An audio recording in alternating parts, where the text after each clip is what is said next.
Қасиетті Құранда Алла тағала оларды әміріміз бойынша көшбасшының әдептері.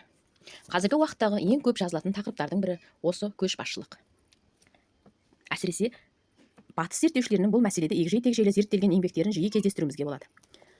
Ол еңбектерді оқып отырып, мұсылмандық құндылықтардан өздеріне қажетті көптеген мағлұматтар алғандықтарына көз жеткіземіз. Адамзаттың ардақтысы пайғамбарымыз Мұхаммед, оған Алланың салауаты мен сәлемі болсын, адамдарды тура жолға бастайтын, оның артынан махаббатпен еретін керемет көшбасшы болған.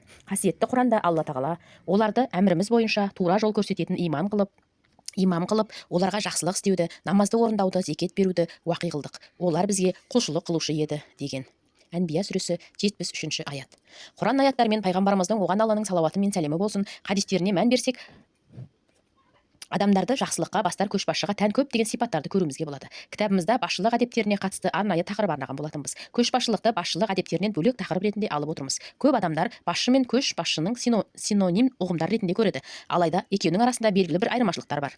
Басшы өзгелердің жұмысын басқаратын және оның нәтижесі үшін жауапты болған адам. Ал көшбасшы ортақ немесе жеке мақсатқа қол жеткізу үшін өзгелерге күш көрсету тәсілдерінсіз әсер ете біледі. Басшы көшбасшы болу үшін көшбасшы да басшы бола алады. Екеуі де өзгелерге әсер етеді, бірақ әсер етуді жүзеге асыру барысында өзіндік айырмашылықтары бар. Нағыз көшбасшы қол астындағыларға басшы болып тағайындалғандықтан емес, көшбасшыға тән білімі мен басқару қабілетіне ие болу арқылы